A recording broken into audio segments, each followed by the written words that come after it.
네, 안녕하십니까. 네, 저는 여기 FTA 관세무역연구원의 대표이사를 맡고 있고, 그리고 이제 1차 과목 중에 무역영어를 담당하고 있는 김용훈 관세사라고 합니다. 네, 인사드리게 돼서, 네, 반갑습니다. 네. 자, 오늘 1차 설명회가 이제 3시부터 진행이 될 거고요. 그리고 5시부터는 또 2차 설명회도 있거든요. 그래서 혹시 여유가 되시면 이제 5시에 이제 진행이 되는 그 2차 설명회도 이제 들어보시면 좀 도움이 될 것 같습니다. 자, 오늘은 그래서 1차 위주로 이제 좀 설명을 드릴 거고, 한 1시간 정도 진행될 거라고 생각하시면 될 것 같아요. 여기 밑에 조그맣게 된 글씨 안 보이실 텐데, 저희가 이제 설명회 끝나고 나서 이제 경품 추첨을 하거든요. 그때 경품 추첨할 때 번호가 여러분들의 이제 접수 번호를 확인을 하셔야 되는데, 내 강의실에 들어가셔서 홈페이지 들어가셔서 내가 참여한 이벤트, 그다음에 설명회 접수 번호, 그게 이제 추첨 번호라는 거 미리 말씀을 드릴게요. 그래서 그때 추첨하게 되면은 이제 그 번호를 빨리 이제 펴보시면은 될 것 같습니다. 자, 그래서 오늘 진행되는 순서는 크게 3가지인데요. 그래서 우리 연구원, FTA 관세무역연구원과 관세 시험에 대해서 좀 설명을 드릴 거고, 그리고 우리 학원에서 강의하고 계시는 교수님들, 그 다음에 과목별로 어떻게 공부를 해야 되는지 그런 부분을 좀 설명을 드리고요. 그리고 다 이제 내년 1차 시험을 이제 준비를 하고 계시거나 이제 하시려고 하는 분들이니까 내년 이제 1차 시험을 위해서 어떻게 전략을 짜고 커리큘럼을 짜야 되는지 거기서 설명을 좀 드리도록 하겠습니다. 자, 일단 저희 FTA 관세무역연구원은 이름만 봤을 때 무슨 연구원 같은데, 일단은 저희가 관세사 시험을 기준으로 해가지고 이걸 베이스로 해가지고 이제 FTA 관세 전문가 과정, 그 다음에 관세무역 자격증 과정, 뭐 보세사라든가 원산지 관리사 등등 이 관련된 무역 관련 자격증은 저희가 다 하고 있다고 보시면 될 것 같아요. 그리고 최근에는 이제 기업 실무자들을 위한 과정까지도 개설을 해가지고 지금 운영을 하려고 하고 있고요. 그래서 우리나라에서는 유일하게 관세라든가 무역에 대해서 이제 교육을 담당하고 있는 유일한 이제 기관이라고 생각하시면 될 것 같습니다. 자, 그리고 이제 저희 FTA 관세무역연구원의 가장 큰 장점은 뭐냐면, 아무래도 강사진들이 되겠죠. 그래서 강사님들이, 교수님들이 이제 10년 이상 다 강의를 해오신 분들이고, 저만 하더라도 이제 20년이 넘었거든요. 그래서, 또 업계에서도 어느 정도 자리를 잡고 계신 분들이 많기 때문에, 수업적인 내용뿐만 아니라 업계에서 이제 여러분들에게 어떤 비전을 제공할 수 있는 이제 그런 분들이 강사진으로 있다고 보시면 될 것 같고요. 그리고 이제 저도 그렇지만 많은 또 교수님들이, 강사님들이 이제 학위를 많이 이제 하고 계십니다. 그래서 석사라든가 박사라든가, 저도 그렇게는 안 보이죠. 근데 저도 박사예요. 예, 그래서 이제 학위를 많이 갖고 있는데 그게 왜 그러냐면 우리 입장에서는 이제 2차 시험 같은 경우는 이제 채점하는 교수님들이 우리 입장에서 이제 고객이 되는 거잖아요. 그죠? 고객이 이제 그 교수님들인데 그 교수님들의 입맛에 맞는 답안지를 쓰려면 교수님들이 어떤 생각을 갖고 계신지, 그 다음에 학계에서 어떤 것들이 지금 이슈가 되고 있는지 이게 되게 중요하거든요.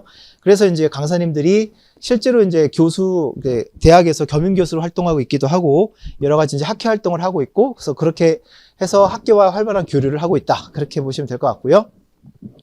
그리고 저희 이제 학원 출신 합격자에 대해서 저희가 좀 채용을 좀 지원을 해드리고 있습니다. 이거는 뭐 공식적인 건 아닌데, 관세법인 쪽에서 유명한 법인이 몇 개가 있죠. 탑 10도 있고 탑 3가 있는데, 그런 법인 대표님들과 또 제가 조금 친해요. 예, 같은 동기이기도 하고, 그래서 이제 취업이 될 때 저희가 좀 추천도 많이 해드리고 있는 그런 상황이고요.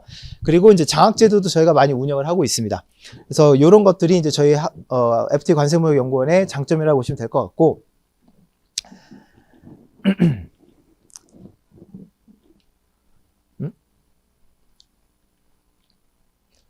갑자기 흐려졌네. 자, 요거는 앞에 나온 거랑 비슷하니까 뭐 넘어가도록 하겠습니다. 자, 그래서 저희가 2013년에 개원을 했는데요. 그래서 13년 이후부터, 2014년부터 이제 합격자들을 배출을 하기 시작했습니다. 그래서 최근에는 좀 합격자가 많이 나오고 있긴 하지만 기본적으로 90명을 계속 뽑아왔죠. 그래서 90명 합격자 중에 저희 학원 출신이 이제 78명 이제 나오기 시작을 했고요. 그래서 이제 2015년에도 91명 중에 이제 82명. 이렇게 91명으로 나온 이유는 소수점 두째 자리까지 이제 동점이 나오면은 이제 공동으로 이제 합격을 시켜주는 제도가 있거든요. 그래서 요거는 이제 합격자들이 소수점 두째 자리까지 이제 동점이 나왔다. 그렇게 생각하시면 될 것 같고. 자, 그 다음에 이제 90명 중에 81명에서 거의 뭐 90% 이상은 저희 학원 출신이라고 보시면 될 것 같습니다. 자, 그래서 2019년도 까지 이렇게 뒤에 화면 보시면은 그림 보이시죠? 사진. 그래서 저희가 합격자 축하회를 되게 크게 열거든요. 그래서 요 사진까지 찍고 해가지고 이제 크게 행사를 했는데, 2020년에는 없어요. 왜 없죠? 네, 코로나 때문에 이게 모이질 못해가지고, 그 37회 관세사들은 약간 좀, 예, 좀 미안하긴 한데, 그 축하회를 열어주지를 못했습니다. 코로나 때문에. 그리고 이제 21년도에부터는 다시 이제 합격자 축하회이 생기기 시작을 했고, 그리고, 2022년에는 그 갑자기 작년인죠. 169명이 합격자가 나왔어요. 그래서 이게 지금 2차 시험의 문제 트렌드라고 하고도 좀 관련이 있다고 보는데, 문제가 옛날에는 2차 시험이 이제 논술 또는 서술식 시험이었습니다. 이렇게 쓰는 시험이었고, 거기에 따라서 이제 90명이라고 하는 숫자를 점수 조정을 해가지고 얼마든지 맞출 수가 있었는데, 최근 문제의 트렌드가 뭐냐면 2차 시험도 단답형 문제가 많이 나오기 시작했어요. 그러니까 단답형이 나오다 보니까 점수 조정을 할 수 있는 여지가 없는 거죠. 그래서 답을 다 쓰면 무조건 합격을 시켜야 되는 거예요. 점수를 줘야 되는 거죠. 그러다 보니까 이제 작년에 169명이라고 하는 엄청난 숫자가 나왔습니다. 그래서 올해 이제 그저께였죠. 그저께 토요일 날이 2차 시험일이었습니다. 그래서 2차 시험 문제가 나왔는데 보니까 뭐 작년하고 비슷한 유형의 문제가 나온 것 같아요. 그래서 올해도 아마 합격자가 90명 이상은 나오지 않을까 그렇게 생각을 좀 하고 있습니다. 자, 요거는 뭐 넘어가고요. 자, 이제 관세사 시험에 대해서 좀 설명을 드릴 텐데, 일단 관세사라고 하는 전문 전문 어떤 그 자격증이 잘 이제 사람들에게 많이 알려져 있지 않은 경우가 좀 많이 있는 것 같아요. 아니면은 전문직이라고 하는 거를 잘 모르시고 그냥 일반적인 자격증 정도로 이해하고 계신 분들도 꽤 계신데, 이 관세사는 이제 국가가 시험을 거쳐서 부여하는 자격을 취득한 자라고 되어 있는데, 무역과 통관에 있어서는 우리나라 최고의 국가 자격이라고 보시면 됩니다. 그래서 그 앞에 계신 분은 혹시 전공이 뭐예요? 국제통상이에요? 그러면 기본적으로 무역영어 검정시험이나 국제무역사는 있겠네요? 아직 안 땄어요? 예. 여러분 국무사는 다 들어봤죠? 그럼 국제무역사랑 관세사랑은 어떤 차이가 있을까요? 국무사랑 관세사 어떤 차이가 있을 것 같아요? 국제무역사는 전반적인 지식을 다루는 거고, 관세사는 관세만? 그래요? 우리가 보통 8대 전문직이라고 하잖아요. 그죠? 변호사, 변리사, 회계사, 세무사 이렇게 쭉 있는데, 이 8대 전문직은 뭐가 공통적인 게 있냐면 법률이 다 있어요. 변호사들은 변호사법이 있습니다. 들어보셨어요? 회계사도 회계사법이 있습니다. 그 다음에 세무사도 세무사법이 있어요. 이게 무슨 말이냐면 법률에서 그 전문 자격사들만 할 수 있는 고유의 업무가 법에서 정해져 있다는 뜻이에요. 그게 전문직이에요, 여러분. 예. 자, 그래서 국제무역사는 국제무역사 법이 있나요? 없어요. 예. 국제무역사만 할 수 있는 일이 있어요? 없어요. 그냥 국제무역과 관련된 뭐 공부를 좀 했구나, 지식이 좀 있구나, 뭐 이 정도인 것 뿐이지 일종의 라이센스가 아닌 거죠. 그래서 8대 전문직이라고 하는 건 여러분들 라이센스예요. 우리가 보통 라이센스라고 하는 말은 뭐 운전면허에서도 쓰지만 어디서 쓰죠? 의사 면허도 면허라고 말 쓰죠. 그래서 의사 면허가 없는 사람이 의료행위 하다 걸리면 어떻게 되죠? 불법이죠. 예, 똑같습니다. 그래서 관세사 자격이 없는 사람이 관세사 통관 업무를 하게 되면 그거는 불법이 되는 거죠. 그래서 전문직이라고 하는 것은 국가에서 법률에 의해서 그 사람들이 할 수 있는 어떤 고유 업무를 정해놓은 게 전문직이다. 이렇게 생각하시면 되겠고요. 무역과 통관 관련된 전문직은 우리나라에서는 관세사밖에 없다. 그렇게 보시면 될 것 같습니다. 자, 그래서 관세법도 있지만 관세사법도 있습니다. 그래서 관세사법에 보면 여기 관세사들만 할 수 있는 고유의 업무가 크게 보면 한 3가지가 있어요. 수출입 통관. 그러니까 수출입 통관을 보통 대행한다고 보시면 되겠죠. 그래서 수출입 화주들이 직접 수출입 통관을 할 수도 있지만 이제 번거롭고, 그다음에 전담 직원을 둬야 되고 여러 가지 또 이제 비용도 많이 드니까 관세사들에게 많이 위임을 합니다. 그다음에 이제 여기 보시면은 이제 세관 조사, 입회 대리, 기업 심사 뭐 이런 것들이 나오는데, 여러분들 세무조사라는 건 들어보셨죠? 세무서에서 국세청에서 이제 어떤 기업을 이제 세금이 이제 약간 뭐 잘못낸 것 같으면은 한 번씩 이제 옵니다. 와가지고 이제 세금 같은 거 추징을 해 가는데, 이 관세청도 마찬가지예요. 그래서 관세청에서는 심사라고 표현을 해요. 세무조사라고 표현 안 하고.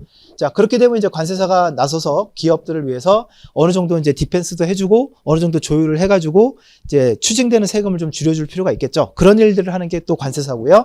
그 다음에 이제 FTA 같은 경우도 굉장히 큰 이슈가 되고 있는데, FTA를 이제 어떻게 해서 활용할 건지 거기에 대해서 이제 관세사가 많이 컨설팅을 해주고 있습니다.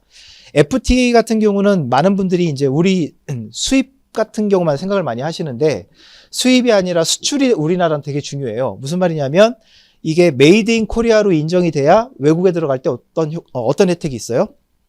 그 세금 같은 거, 관세 같은 거를 이제 면제를 받거나 감경을 받을 수가 있잖아요. FTA가 이제 수입뿐만 아니라 우리나라 업체들한테는 이제 수출이 더 중요해요. 메이드 인 코리아로 인정을 받는 거. 근데 품목별로 그다음에 FTA도 종류가 많죠. 뭐 칠레, 한칠레, 뭐 여러 가지 EU 그다음에 여러 가지 이제 FTA가 있는데 FTA별로 그 메이드 인 코리아로 인정받을 수 있는 기준도 다르고요. 그다음에 여러 가지가 다 다르기 때문에 이런 것들이 되게 복잡해졌거든요. 그래서 이런 것들을 이제 관세사들이 여러 가지 컨설팅을 해준다고 보시면은 될 것 같습니다. 미리 사전에 좀 말씀을 드렸어야 되는데 제가 지금 심한 감기 몸살을 앓고 있습니다. 그래서 목소리가 좀 이상해요. 약간 양해를 좀 해주셨으면 좋겠습니다. 그래도 자. 그 다음에 이제 관세사 시험 일정을 좀 말씀을 드리면, 매년 2월 초 1월 말쯤에 원서 접수가 이제 진행이 되고, 시험 공고는 12월 달, 전년도 12월 달에 예비 공고가 나옵니다. 그리고 3월 중순에 1차 시험을 보고요. 6월 달에는 2차 시험을 보고, 그래서 2차 시험 말씀드린 것처럼 지난 토요일 날 올해 2차 시험이 치러졌었고요. 그리고 이제 10월 달에 합격자 발표가 나오게 되어 있습니다. 자, 그리고 시험 과목은 1차, 2차 모두 다 이제 4과목씩 시험 과목이 나와 있는데 1차 시험은 이제 좀 이따 자세하게 보겠지만 객관식 시험이고요. 과목별로 40문제씩 이제 출제가 되고 있고 그다음에 2차 시험은 이제 주관식 이제 논술형이라고 되어 있는데 논술형이라기보다는 요즘에는 이제 서술식 내지는 단답형 문제로 많이 바뀌고 있다. 그렇게 보시면 될 것 같습니다. 그 법률에 따르는 기준은 1차든 2차든 일단은 다 절대평가라고 되어 있긴 해요. 그러니까 꽈락이 없이 평균 60점이 넘으면 다 합격이다라고 되어 있긴 합니다. 근데 2차 같은 경우는 90명이라는 숫자를 계속 조절을 해왔다라는 거죠. 근데 그게 이제 요즘에는 좀 안 되고 있는 것 같다. 자, 그 다음에 이제 많은 분들이 질문하는 것 중에 하나가 관세사 합격하면 앞으로의 진로가 어떻게 됩니까? 이런 질문들을 많이 하시는데 일단은 가장 많이 가는 곳이 여기예요. 관세법인 또는 관세사무소. 회계사 합격하면 회계법인에 제일 많이 가죠. 예, 그 변호사 합격하면 변호사 시험 합격하면 법무법인에 제일 많이 가듯이 관세사도 관세법인에 제일 많이 갑니다. 한 95% 정도 진출한다 보시면 될 것 같고요.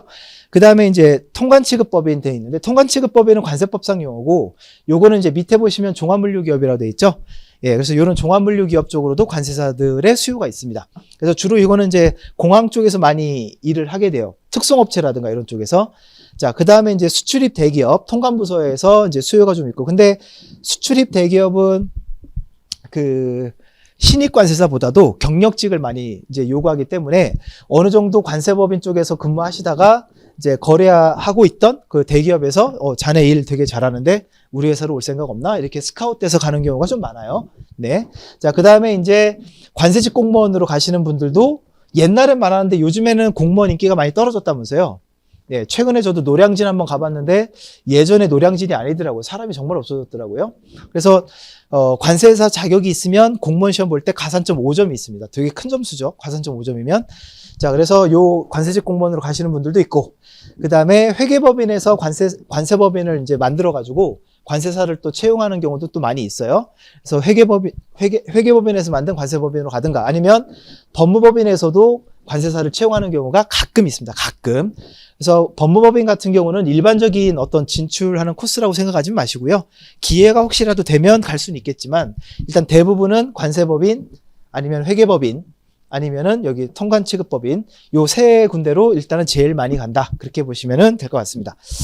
그 작년에 169명이나 합격을 해가지고 그 취업이 잘 되냐 막 이런 말이 좀 있었는데 그 시간이 좀 걸릴 뿐 어느 정도 지금 취업은 다 된 것 같아요. 그 합격한 친구들 중에 이제 학생들 있죠. 뭐 그 대학생들 3학년, 4학년 이런 친구들은 아직 취업을 못 하니까 그래서 그런 친구들 한 30-40명 빼고는 거의 다 지금 취업했다고 하네요. 그래서 뭐 시간이 걸리더라도 취업은 다 되는 것 같습니다.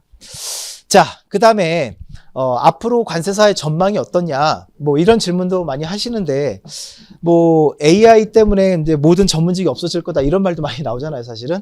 근데 관세사는 그래도 세무사나 이런 쪽보다는 기계적으로 하는 일이 많지는 않기 때문에, 왜냐하면 판단하고 심사해야 되는 일이 좀 많아서 아직까지는 그렇게 위협적인 것 같지는 않은데, 일단은 여기 보시면 한국고용정보원이라고 그 고용노동부 산하 연구기관인데, 그 연구기관에서 매년 2년에 한 번씩 그 한국의 그 대한민국의 일자리의 전망을 이제 발표하는 그 책이 있거든요. 거기 보면 이제 관세사가 다행히 다소 증가할 것이다, 수요가 이렇게 되어 있습니다. 그 이유는 뭐 여러 가지가 있죠. 그래서 최근에 많은 나라와 FTA를 체결하고 교육량이 증가하고, 근데 요거는 사실 지금에는 맞지 않죠. 전쟁도 나고 러시아 뭐 우크라이나 전쟁도 나고 또 여러 가지 또 미국하고 중국하고 사이가 안 좋잖아요. 그래서 요거는 지금 당장은 아니겠지만 또 조만간 풀리겠죠. 그래서 무역이 계속 발생을 한다면 관세사의 업무는 줄어들진 않기 때문에 뭐 걱정할 필요는 없을 것 같다라고 말씀을 드릴 수 있을 것 같습니다. 자, 그 다음에 이제 작년 합격자들을 이제 저희가 이제 좀 통계 분석을 좀 하려고 하는데, 자, 여기 2013년도부터 이제 응시 인원하고, 그 다음에 여기 2023년까지, 그 다음에 합격자들, 1차 시험, 2차 시험 합격자들 쭉 나와 있는데, 여기 보시면 그 2015년도는 관세사가 한참 막 인기가 많았을 때였어요. 그래서 1차 이제 접수한 사람들이 3,800명에 육박을 했습니다. 그리고 이제 1차 합격자가 이제 666명이고, 그 다음에 2차 시험 같은 경우에 90명밖에 안 뽑는데 대상이 막 1000명이 넘어갔어요. 그러니까 10대 1이 넘었죠. 그러니까 2차 경쟁률이 너무 높았어요, 옛날엔. 근데 이제 최근에 보시면 1차 시험 올해 응시 인원이 2181명이에요. 많이 줄었죠. 그리고 시험 합격자가 400명 정도가 이제 나왔고, 2차 같은 경우 작년을 기준으로 보면 169명이 합격을 하면서 2차 경쟁률이 4.5대 1. 그러니까 옛날에 거의 15대 16대 1 했던 거에 비해서는 경쟁률이 많이 낮아지고 있습니다. 그래서 합격을 만약에 하신다면 올해, 내년 또는 내후년이 찬스지 않을까 좀 싶기는 해요. 그래서 여러분들 일단 공부 시작을 하시면 최대한 빨리 붙는다는 생각으로 좀 공부를 하셨으면 좋겠습니다. 예. 좀 이따 나오겠지만 평균 수험 기간이 한 3년 정도가 나와요. 합격자들을 대상으로 이제 통계를 내보면 평균 수험 기간이 3년인데, 그럼 나는 3년 후에 붙어야지라고 생각하시면 돼요, 안 돼요? 그렇게 생각하시면 안 돼요. 무조건 나는 내년에 합격할 거다라고 생각하고 열심히 하다 보면 이제 3년째 붙는 경우가 많다라는 거지, 3년 있다가 합격해야지 이런 생각을 하시면 큰일 나요. 그럼 큰일 나는 겁니다. 자, 작년 합격자들 한번 분석을 해보면, 자, 남성, 여성 이제 성비율인데 보면은 거의 비슷해요. 50%, 85명, 84명. 그래서 여성 합격자가 한 명이 더 많네요. 예, 여기서 보면. 자, 그 다음에 이제 보면은 연령 비율, 압도적으로 이제 20대가 제일 많습니다. 20대가 많고, 그 다음에 30대도 한 23% 정도 차지하고 있고요. 그 다음에 40대도 이제 4분이 계셨고요. 작년 같은 경우는 이제 인원을 많이 뽑다 보니까 50대도 한 분 합격을 하셨었습니다. 자, 그 다음에 동차 및 유예 비율 이렇게 돼 있는데, 동차하고 유예가 어떤 뜻인지는 아시죠? 예, 동차는 같은 해 1, 2차를 한꺼번에 붙는 걸 말하는 거고, 유예는 1차 붙고 다음에 2차 붙고 이렇게 나눠서 붙는 게 유예인데, 아무래도 유예가 초록색이거든요. 유예가 비율이 압도적으로 높을 수밖에 없겠죠. 동차는 좀 불리합니다. 1차, 2차를 같이 해야 되다 보니까 1차는 어떻게 합격을 하는데 2차에서 좀 미끄러지는 경우가 많거든요. 그래서 여러분들은 뭐 지금 만약 공부를 시작을 하신다면, 아니면 전업수험생이라면 내년까지 뭐 1차만 하시는 것보다는 2차를 좀 열심히 같이 좀 하는 거를 좀 권장을 해드려요. 2차도 같이 하시고, 그래서 내년 동차는 힘들다 하더라도 내후년 유예로 합격할 확률은 되게 많이 올라갈 거예요. 그래서 직장을 다니거나 회사를 다니고 같은 거구나. 예, 직장을 다니거나 뭐 학교를 다닌다. 그러면은 뭐 1차 위주로 좀 해야 되는 게 맞지만, 전업수험생이라면 2차도 조금은 같이 해놓는 게 좋다. 자, 그 다음에 39기 관세사 합격 그 수험 기간인데, 여기 보시면은 평균 수험 기간이 31개월로 나와요. 작년 합격자들의 평균 수험 기간이 31개월이고, 자, 최소 수험 기간은 유예생의 경우 18개월 만에 붙은 사람도 있고, 동차생의 경우 14개월 만에 붙은 사람도 있습니다. 거의 변태 같죠, 이 사람들은. 어떻게 해서 붙은 거지? 네.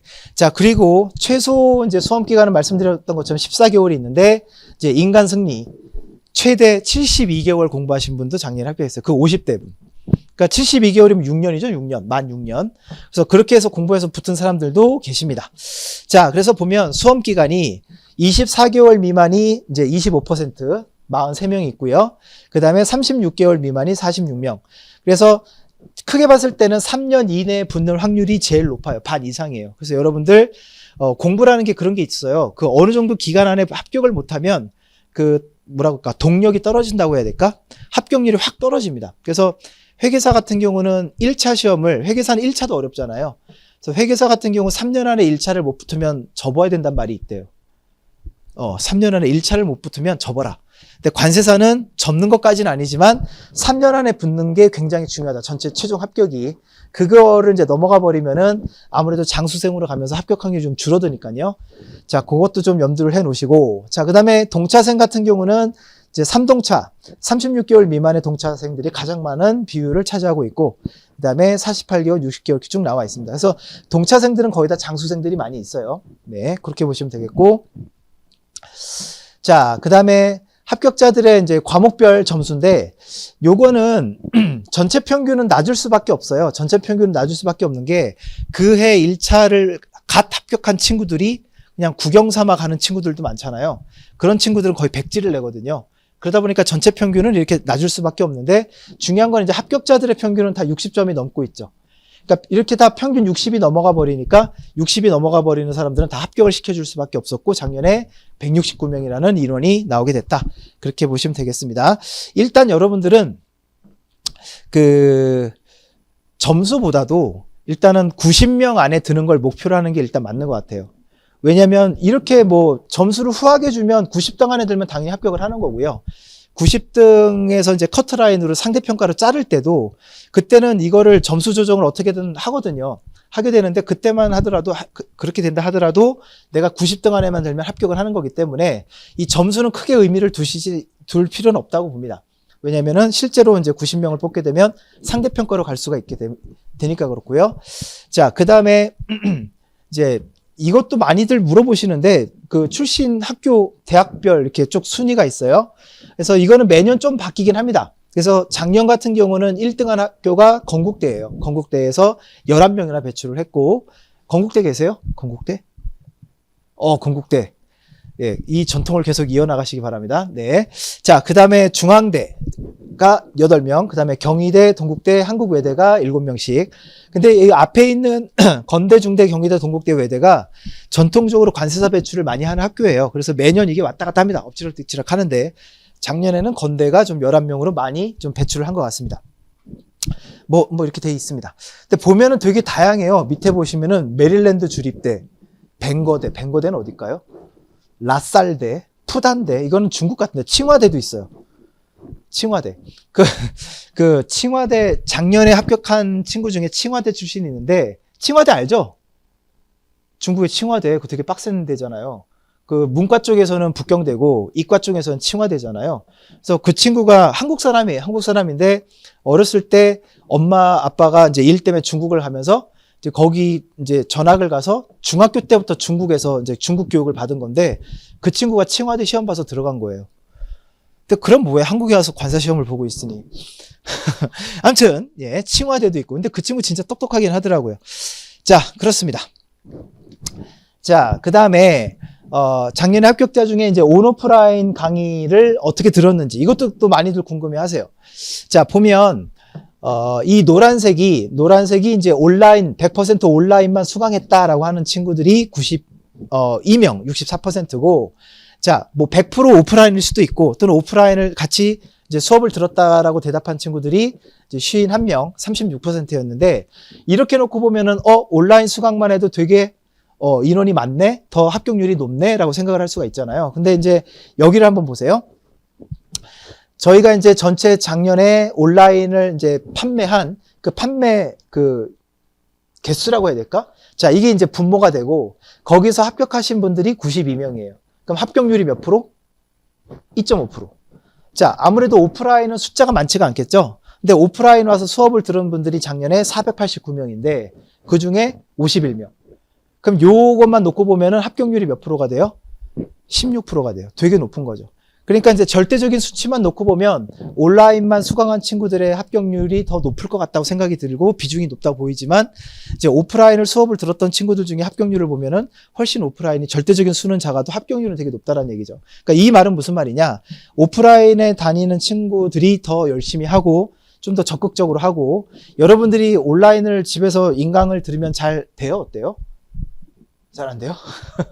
네. 그러니까 그런 게 되게 큰 거예요. 그러니까 온라인을 수강을 하는 이유는 뭐 지방에 있는 분들은 뭐 어쩔 수 없다 쳐도 서울에 있는데도 나는 인강을 들을 거예요 라고 하는 사람들은 대부분 뭐냐면 효율성 얘기를 많이 해요. 그죠? 왔다 갔다 시간 버리고 뭐 그다음에 모르는 게 있으면은 또 반복해서 볼 수 있는 게 인강의 장점이니까. 자, 그런데 3시간짜리 인강을 최소한 3시간 안에 끝내야 되는 거 아니에요? 아니 왔다 갔다 시간까지 하면 그래 한 뭐 4시간 안에 끝내야 그게 효율성을 얘기할 수 있는 거 아닌가? 인터넷 강의를. 자, 그런데 만약에 인터넷 강의 듣다가 카톡 오면은 카톡 그렇게 보다가 그죠? 본 김에 또 약간 친구들하고 수다 떨다가 공부하고 있으면 꼭 엄마가 뭐 와서 뭐 먹으라고 그러죠. 먹으라고 나가보면은 갑자기 뭐 TV에서 재밌는 거 하고 있고 그러면 몇 시간 훅 가버리잖아요. 그러니까 그런 식으로 공부하게 되니까 효율성이 많이 떨어진다는 얘기예요. 그래서 오프라인을 오게 되면 일단은 그런 걱정은 없는 거죠. 학원에 와 있는 3시간 동안은 정말 집중해서 공부를 하니까 그게 이제 이 합격률에 영향을 주는 게 아닌가라고 생각을 하고 있습니다. 자, 그 다음에 이제 저희 학원의 교수님들 설명을 좀 소개를 드릴게요. 자, 1차와 2차 모두 저희는 다 과목별로 강사님들이 2분씩 계세요. 그래서 1차 같은 경우는 여러분이 수강 신청을 하실 때 과목별로 한 분씩 여러분이 선택을 하시는 겁니다. 그래서 1차 관세법은 구민혜 관세사님하고 윤준필 관세사님 2분이서 담당하고 계시고요. 무역영어는 이제 저하고 유샘나 관세사가 담당을 하고 있고요. 자, 그 다음에 회계학은 여기 있는 유지연 회계사, 그 다음에 김성수 세무사님이 담당을 하고 있고, 내국소비세법은 저 유지연 회계사하고 이경신 세무사님 2분이서 내국소비세법을 담당을 하고 있습니다. 그래서 수강 신청을 하실 때는 이제 선택을 하셔가지고 하시면 되고, 저한테는 추천해달라고 물어보지 마세요. 저는 중립을 지켜야 되기 때문에 추천을 못 드립니다. 네, 나중에 뭐 검색을 해보시던가 아니면 샘플 강의를 들어보시고 결정을 하시면 될 것 같아요. 자, 그 다음에 올해 1차 시험, 올해 1차 시험에 대해서 간단하게 좀 설명을 드리면, 자, 올해 1차 시험은 뭐 남녀 성비는 거의 비슷합니다. 5대5예요. 그래서 52%, 47%로 되어 있고, 자, 연령 비율은 뭐 보나마나한 얘기지만 20대가 압도적으로 높고요. 그 다음에 30대 이렇게 나와 있습니다. 그래서 30대가 뭐 늦지 않냐 뭐 이런 질문을 하시는 분들도 있어요. 뭐 앞에 계시기도 했는데 보시면 30대가 항상 25% 정도는 차지하고 있거든요. 그러니까 걱정하지 마시고 일단 합격만 하시면 될 것 같습니다. 길은 다 있습니다. 자, 그 다음에 과목별 이제 평균 점수인데, 자, 관세법이 51점, 무역영어 45점, 내국소비세 51점, 회계학이 37점. 그러니까 전체 평균 점수는 크게 의미는 없는 것 같아요. 이 사람들 다 떨어진 거잖아요. 그죠? 합격을 하려면 일단 다 평균 60이 넘고 꽈락이 없어야 되니까. 자, 그래서 꽈락률을 여기를 보시면 압도적으로 꽈락률이 높은 게 뭐다? 예, 회계학이다. 회계학 보시면은 지금 57.59%가 꽈락이에요. 꽈락이라는 건 몇 점을 못 맞았다? 예, 40점을 못 맞았다는 얘기죠. 그래서 여러분들이 이제 1차 공부를 시작을 하시면 거의 공부 시간의 반 이상은 회계학에 투자를 하시는 게 맞습니다. 그래서 꽈락을 맞는 친구들이 공부를 안 해서 수업을 안 들어서 꽈락이 나온 게 아니에요. 공부를 하고 수업을 들어도 꽈락이 나와요. 그만큼 어려워요. 그리고 거의 다 또 우리 문과죠. 문돌이죠, 다. 그죠? 예. 아무튼 수학을 잘하는 사람들은 뭐 회계학이 재밌다라고 얘기를 해요. 그런 망발을 하던데 짜증나는데. 아무튼 이과생들은 재미있어 하더라고요. 점수도 실제 잘 나오고. 자, 근데 이제 문과 우리 문돌이들한테는 회계학이 좀 어렵다. 그래서 시간을 좀 많이 좀 투자를 해야 된다. 그렇게 보시면 될 것 같고. 그다음에 두 번째로 꽈락률이 높은 과목이 이제 무역영어. 근데 무역영어는 시험 범위가 있는 독해 시험이라고 생각하시면 될 것 같아요.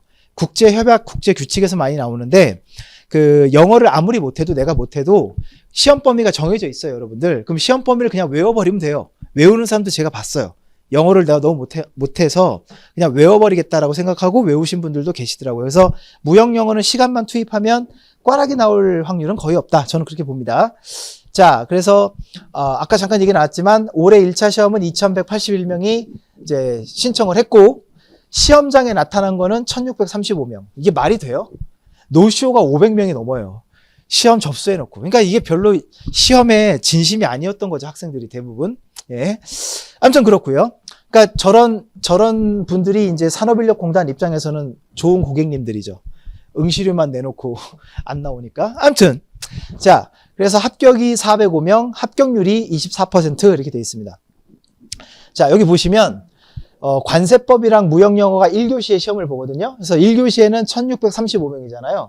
그럼 이제 1교시 끝나고 2교시에 보면은 내구소비세법 회계학인데 1620명이죠. 그러니까 15명이 쉬는 시간에 짠 거예요. 예, 집에 간 거예요. 가도 돼요, 여러분. 뭐 누가 막는 사람 없습니다. 자, 그래서 2교시 때 같은 경우는 지금 여기 빨간색으로 돼 있죠. 그래서 회계학 같은 경우 점수가 37점. 그래서 굉장히 좀 꽈락률이 높은 과목이 회계학이다. 뭐 악명은 다들 들어서 아실 겁니다. 악명 높은 거는. 자, 그다음 넘어가고. 자, 1차 시험은 말씀을 드린 것처럼 1교시, 2교시 80분씩 이제 진행이 되고요. 어떻게 보면 약간 좀 허무해요. 굉장히 오랜 시간이라고 할 수도 있겠죠. 6개월, 7개월, 8개월씩 공부를 했는데 그 시험은요, 아침에 9시 반에 들어가서 12시 반이면 끝나요. 허무하겠죠. 객관식 거기다가 2교시는 여기 회계학이 있지 않습니까?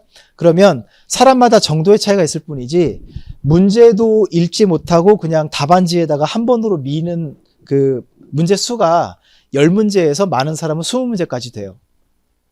되게 허탈하겠죠.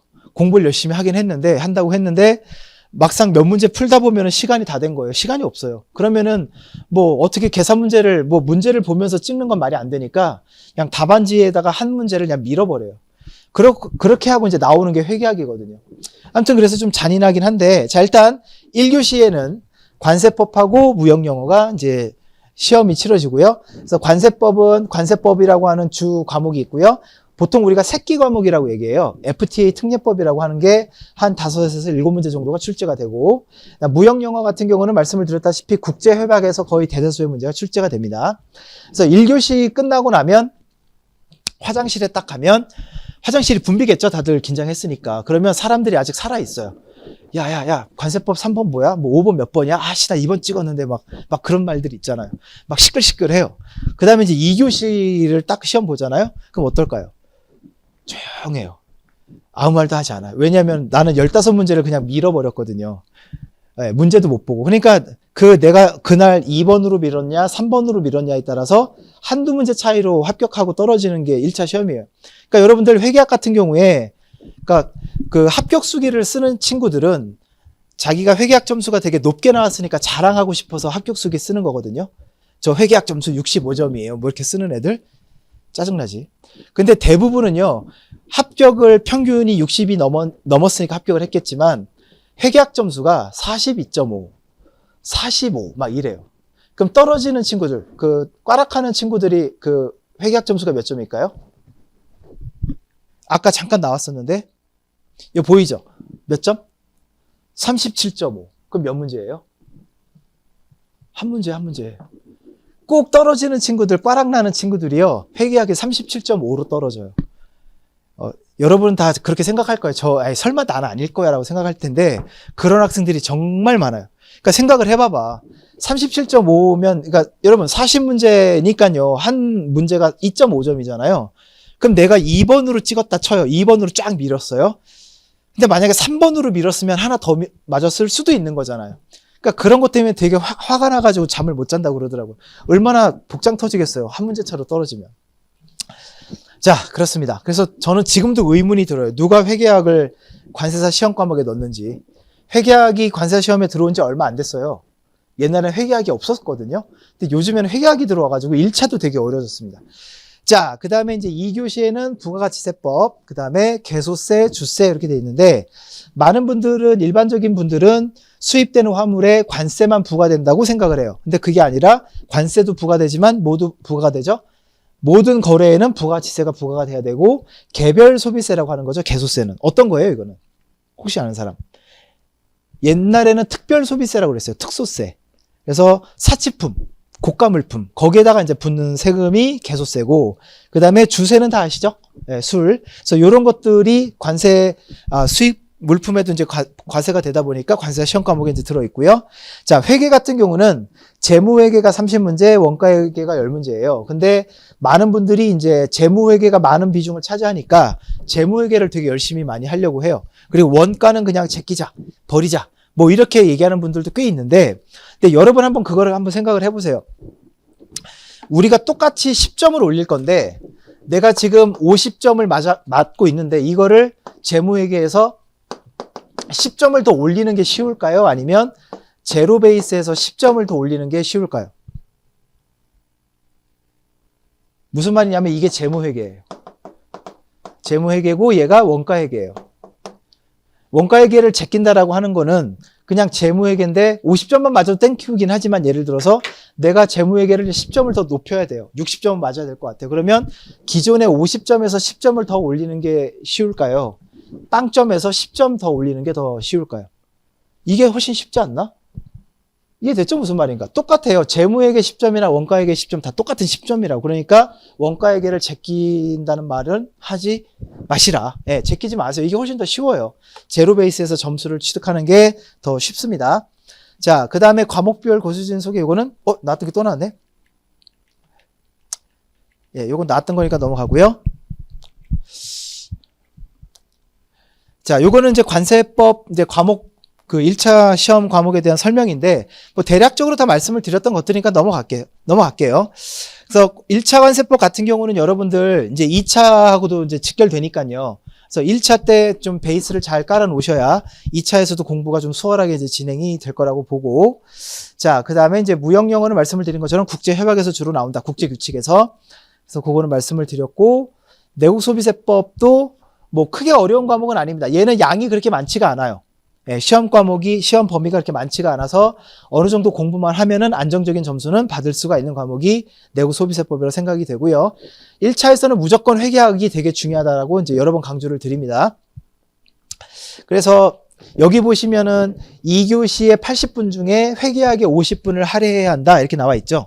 그러니까 이런 것들을 이제 연습을 많이 해야 돼요. 1교시에서는 무역 영어에 시간을 많이 할애하는 게 중요합니다. 그래서 관세법을 뭐 20분 만에 끊느냐 30분 만에 끊느냐, 그다음에 2교시 같은 경우 내세법을 뭐 20분이나 30분 안에 끊고 나머지 시간을 이제 회계학에 이제 할애를 해야 되는 거. 그런 연습들은 이제 모의고사 시간에 여러분들이 좀 연습을 많이 해 놓으실 필요가 있다고 봅니다. 자, 뭐 당장은 아니지만 나중에 2차를 여러분도 수강하실 거니까 미리 간단히 좀 말씀을 드릴게요. 자, 2차도 이제 과목별로 선생님들이 2분씩 계신데, 근데 2차 같은 경우는 팀이 나눠져 있습니다. 그래서 F1 팀이 있고 F2 팀이 있어요. 그래서 여기서는 팀을 선택을 해서 이제 수강 신청을 한다고 보시면 될 것 같아요. 자, 1차, 관세법, F1 팀의 관세법 강사님은 임혜진 관세사님이 계시고요. 관세율표 상품학 강사님은 조천희 관세사님 계시고, 관세평가는 김병수 관세사님 계시고, 자, 그 다음에 무역실무는 2분 중에 1분을 선택을 하는 겁니다. 보통 최브라더스라고 하는데, 최건수 관세사, 최지순 관세사, 둘 중에 1분을 이제 선택을 하시면 됩니다. 자, 그 다음에 이제 F2 교수님들이 계신데, F2는 관세법의 판창원 관세사님이 계시고요. 그 다음에 HS에는 오수교 관세사님, 그 다음에 HS가 이제 2분이에요. 최두원 관세사님. 둘 중에 1분을 이제 선택을 하면 되시겠고요. 그 다음에 관세평가에는 전용대 관세사, 무역실무는 정지한 관세사. 정지한 관세사는 유튜버로도 유명하죠. 아세요? 자, 그렇고요. 자, 그래서 요거는 이제 2차 과목에 대한 설명이라 뭐 크게 뭐 여러분들에게 지금 설명드릴 건 없을 것 같고요. 이건 그냥 넘어가도록 하겠습니다. 빨리빨리 끝내는 게 중요하죠. 자, 그래서 2차 시험은 아까 1차 시험은 2교시면 끝난다고 그랬죠. 근데 2차 시험은 거의 죽음입니다. 죽음, 헬. 자, 몇 교시로 진행이 돼요? 4교시. 80분, 80분, 점심 먹고 80분, 80분. 하루 종일 모든 걸 집중해가지고 하루 종일 앉아서 뭐 써본 적 없죠, 여러분들? 이거는 이 시험을 그러니까 이렇게 무식하게 보는 시험이 관세사밖에 없대요. 다른 전문직은 과목을 나눠서 봐요. 이틀에 나눠서 보든가 하거든요. 관세사만 무식하게 하루에 다 봐요, 이거를. 그러니까 여러분들 사람이 진이 빠지거든요. 집중을 해가지고 항상 쓰다 보면. 그래서 1교시 80분은 이제 관세법, 그 다음에 여기 새끼 과목이 환급특례법이라고 하는 게 있습니다. 아까 1차에는 FTA 특례법이 있었잖아요. 2차에는 이제 환급특례법이 있고, 그 다음에 2교시에는 관세율표 및 상품화하게 돼 있고, 이 관세율표라고 하는 게 이제 어떻게 보면 관세사 업무에 아이덴티티를 부여하는 과목이 아닐까. 고유의 업무인 거죠, 관세사에. 그러니까 수입되는 모든 화물에는 번호가 붙어 있게 됩니다. 수출입된 모든 화물에 번호가 있어요. 그 번호가 HS 코드라고 하고, 그 HS 코드를 이제 거기에 이제 관세율을 붙여놓은 거를 관세율표라고 하죠. 그래서 2교시가 딱 끝나면 점심을 먹고, 이제 3교시가 관세평가. 관세평가는 이제 뭐냐면,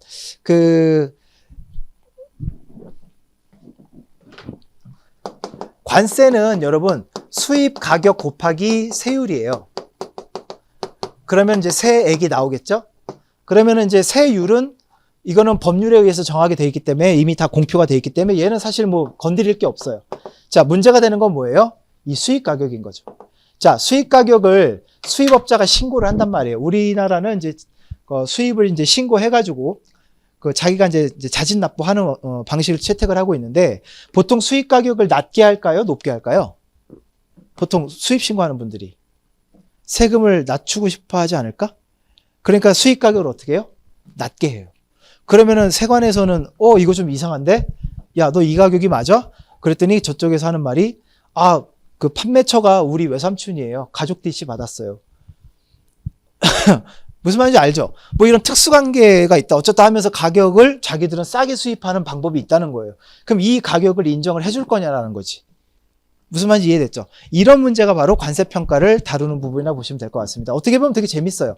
유일하게 나머지 과목들은 거의 다 암기 과목이에요. 재미가 없는데 이 관세평가 과목은 사례형 문제가 나옵니다.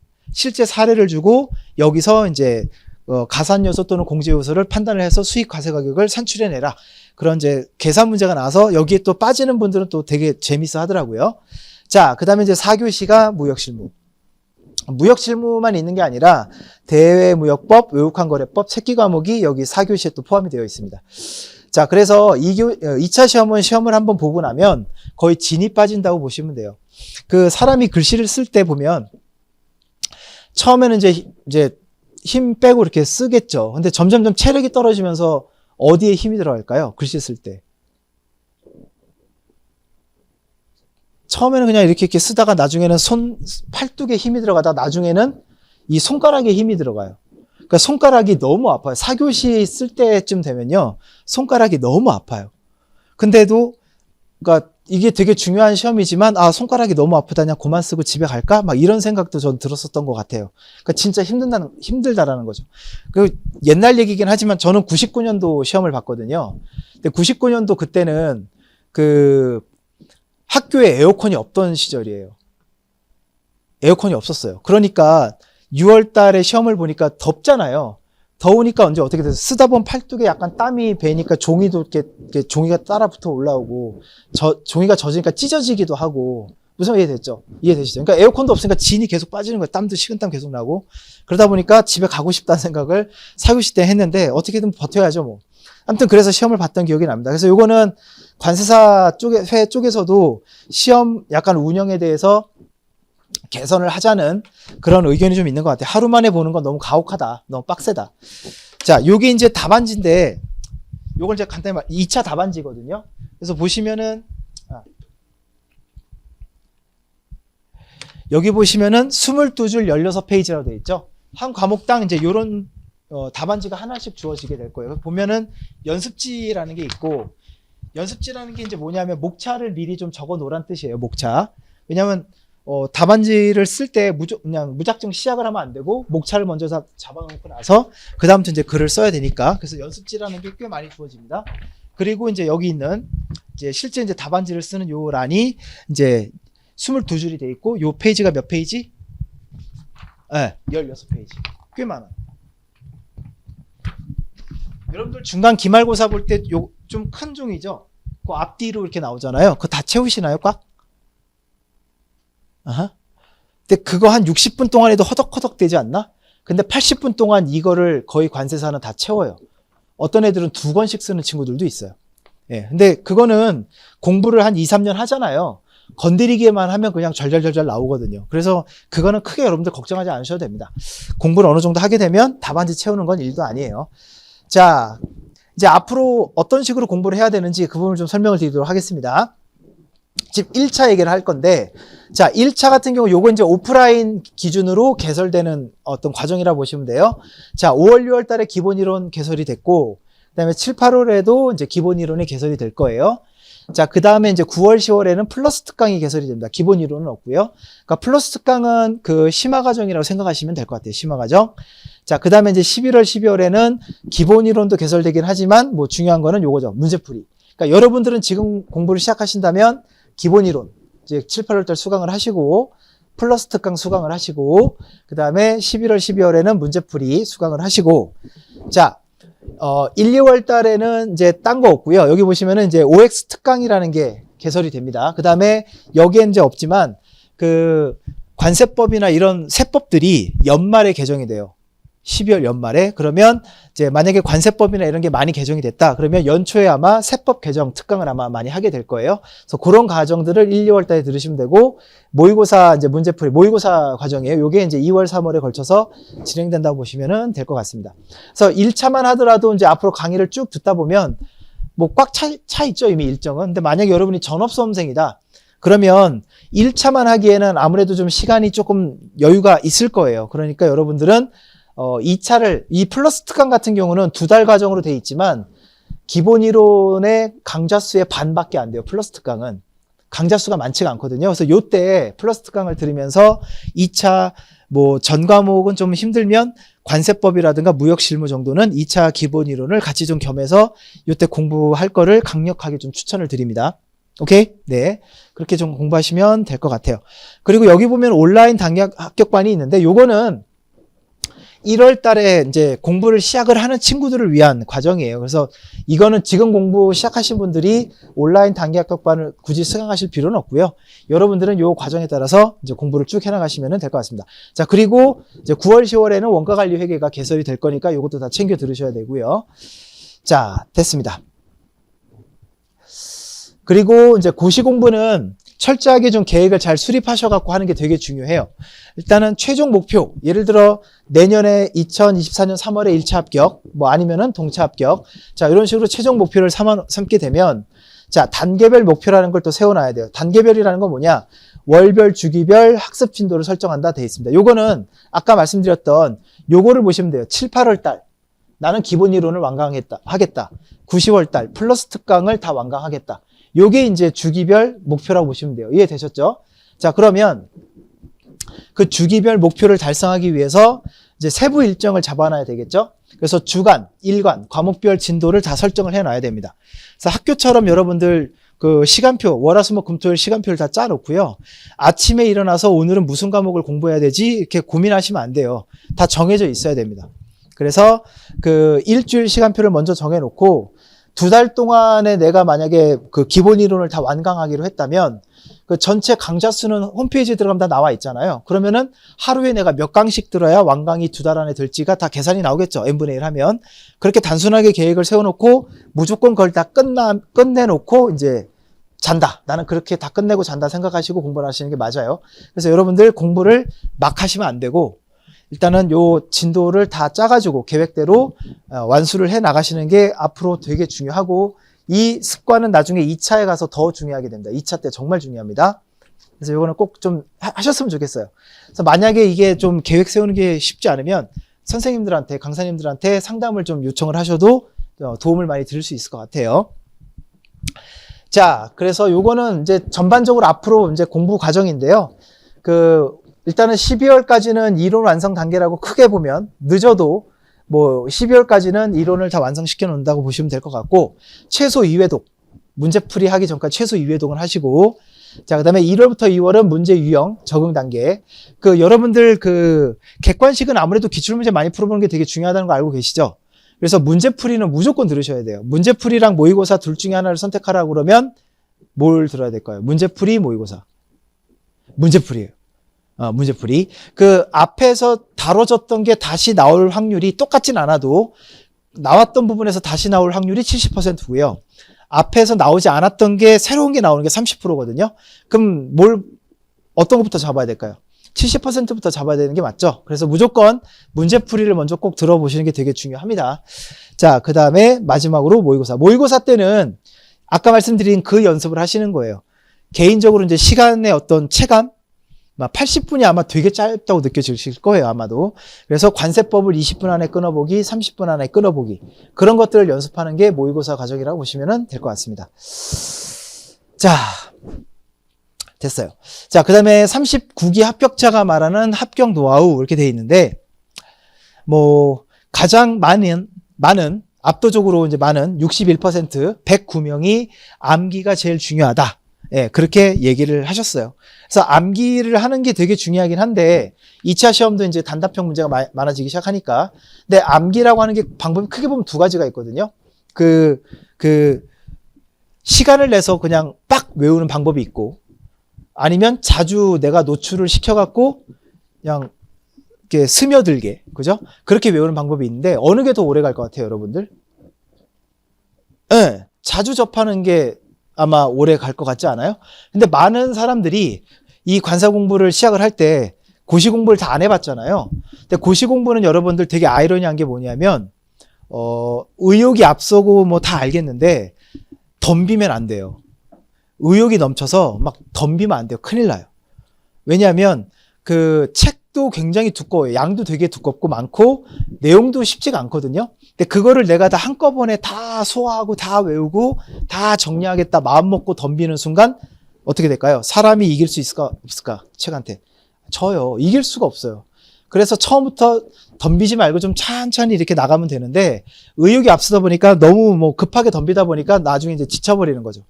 여러분들 다 그런 경험 있잖아요. 공부한다고 책 샀는데 책 앞부분만 손때 묻어 있고 뒷부분은 깨끗한 책 많이 있지 않았어요?